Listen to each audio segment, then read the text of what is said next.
Hello, welcome to part 4. If you're just joining this series and you have no idea what I'm talking about, feel free to go back and listen to the other 3 episodes because everything will make much more sense. So today I am following on from yesterday, which is to talk about your audience. So the final piece that I shared yesterday was about really understanding who you're talking to, and making sure that you're having conversations with those people. And I think that we can assume that people know us, or social media will tell us that, or people will find us, or will be plucked from obscurity. But you have to go out there and meet the situation halfway. So following on from that, when you're feeling stuck, when you're feeling things are a bit stale, or you're not quite sure what you need to do, or maybe you're not getting the sales, or you're not getting the eyes on what it is that you're doing, maybe you just need some more eyes. Maybe you need to go out a little bit further. Maybe you need to shake up your audience. Maybe you need to go onto a different platform and really make sure that you are opening yourself up to more opportunities. I've told this story so many times, but I remember doing a speaking gig maybe 3 or 4 years ago. And I was able to see the attendee list in advance. And it was a Saturday morning event, and there were 95 people signed up for the event. And I remember reading through the list, and I didn't know any of them. Like, not a single name, like not a friend of a friend who happened to live there, not somebody I used to work with who, came along for moral support. I didn't know any of them. And I found that fascinating, because what happened next was I had 90 minutes with 95 people who didn't know anything about me, essentially. Or maybe they did, but we hadn't had a conversation. We hadn't had an interaction. And that was really interesting to me. And what happened then was it, of course, led to sales, different clients, different partnerships, different collaborations. And I think sometimes just shaking up things and going down a different path can be so, so valuable. The next thing that I want to say is to really think about the stuff that you're doing in the room, but also what is happening when you're out of the room. And I like to think that, and well, I know because I look at the information, I collect the data, more on that in a second. I know that my business and my brand and the opportunities and me making sales or getting work or anything like that, it doesn't just happen when I'm doing the thing. So it doesn't just happen when I'm doing a speaking gig, or when I'm going live on Instagram, or when I've put a video live, or I'm doing a podcast. I know that my opening hours are around the clock, but they didn't always used to be. And my sales, customers, clients, etc., work opportunities always used to fall on the working hours that I was doing. So I would say, I'm going to work these 8 hours for this person. They're going to pay me this amount per hour, or for the day, or whatever it might be. And that was it. There was no other wiggle room or sense of being able to earn or grow or do anything else. These days, I feel that because of the way that the internet's grown, and if you can make it be your friend, invite it to be your friend, there are so many opportunities to leverage what it is that you learn, what you know, and so other people can learn it. And this could be something really, really simple. It could be selling a workshop for £5 on your site. Obviously, do your own terms and conditions, your own legal stuff, talk to your accountant, etc. All goes without saying.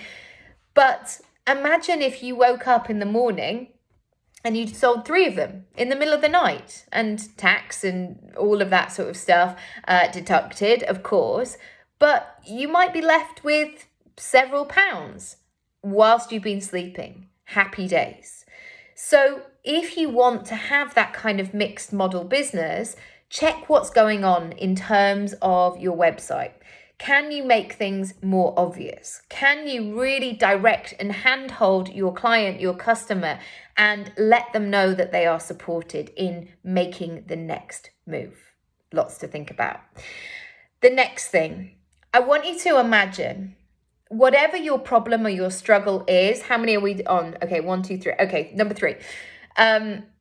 I want you to think about your problem or your struggle, or maybe just how you see your business. Sometimes I've felt that moment with my business, my brand, where it's just felt really heavy and a bit kind of, I don't know, soggy. I know, it doesn't feel good. You know, when you're just like, oh, it just doesn't feel inspired. It doesn't feel light. And that's how I feel. Like if I was to give it a flavor, a vibe, like when it's good, it feels light, it feels multicolored, it feels like it can go in any direction, it feels flexible, it feels like there are so many possibilities. And when it doesn't, it gets that heaviness, it gets that stuckness, that sogginess. Less about the soggy things. But I, in that moment, have now learnt, instead of going, oh, it's so soggy, oh, it's so dark, oh, it's so grim, is to almost imagine it like a piece of art, if you like. A piece of art that, when you look at something from a first glance, from one particular perspective, sometimes it doesn't look anything at all. And it doesn't, like, you might go to a gallery or a museum or something and be like, wow, that's worth £1 million. Really? Like, wow, I'm in the wrong business here. And it's only until you walk round and you look at this from a different angle, or in different lighting, or if something else comes and stands next to it, if the environment has changed, that suddenly you start to get things from it. So I encourage you to play with what this feels like. So if your business is feeling like a dark, soggy, wet towel, you have to get to the point where it's like, right, this needs to go in the wash. I'm going to hang it out to dry.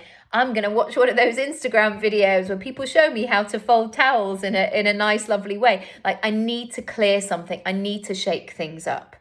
And that's what it's like, of seeing your business as that piece of art. Like, notice how things change when people put different lights on things, or they change the angle, or they put something on a new table.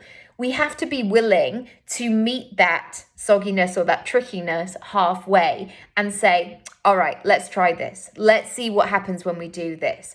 Because when you're in that creative headspace, that's when you're going to see not necessarily the results, but you're going to see perhaps what the next right step is. Number 4, breaking out the room and mixing it up. This is really key. When I started my podcast in 2018, there was very much a Mums in London network, Insta Mums.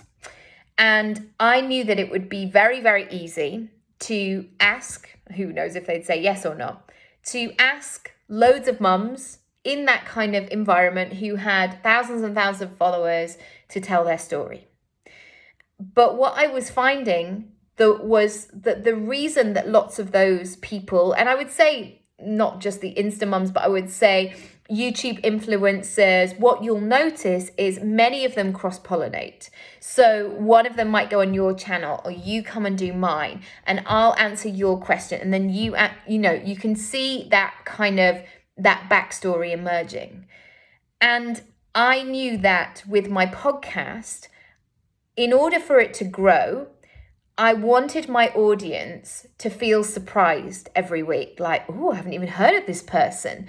And, oh, I just knew that I wanted to meet this person. And I know that I am somebody in life who ends up having conversations with random people. I am that person at a party or a wedding who ends up sitting in a corner with a new best friend who I know their life history.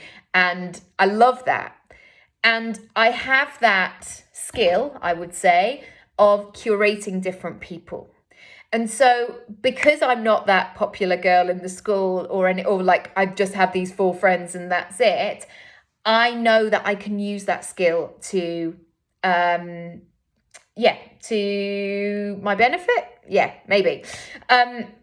So in this situation, if you find you're just marketing to the mums at the school in the WhatsApp group, it's time for a change. It's time to mix things up. It's time to do things in a different way, because when you do things in a different way, you're going to get different results. One final thing. This is about content. And if you want to find out more about content, you can go to my shop, nikkiraby.com/shop. I do lots around content. What do I say? Who am I? What am I all about in my pick and mix sessions? Also, there's a workshop about content. So go and check that out. That will give you more information. But I'll give you this for now. I want you to imagine all of the stories, skills, knowledge, all of the things that you have, almost like a Christmas dinner. And Christmas lunch or Christmas dinner, however you describe it, is never just one thing. Yes, there might be the basics, the meat or the vegetarian alternative, maybe the spuds, some veg, probably some sort of liquid sauce like a gravy. But then there might be rice, there might be something else on the side, there might be a different kind of sauce, there may be a way that the vegetables are done. And that's how I see the content of your business, is not just to say, I've got a Christmas dinner, Christmas dinners are great, right? Break down the individual parts, because I want to know that stuff. I want to know how you do your spuds. I want to know why you put that sauce with that vegetable. I want to know when you start cooking. I want to know why you always put that tablecloth down. And I want to know why your grandparents have always done that and where they got it from. So imagine that as your content and really go into detail, because there is so much to say. That's it for today. Do go over to my website. It's recently had a bit of a glow up, so you can go to the various sections, but a really good place to start if you're not sure where to go next, just go to the shop, nikkiraby.com/shop. It's a list of everything that I offer and how I can help you and take you to that next level and do the things that you actually want to do rather than just thinking about them. That's it for now. I will see you tomorrow for part 5. I'm sending you lots of love. Bye.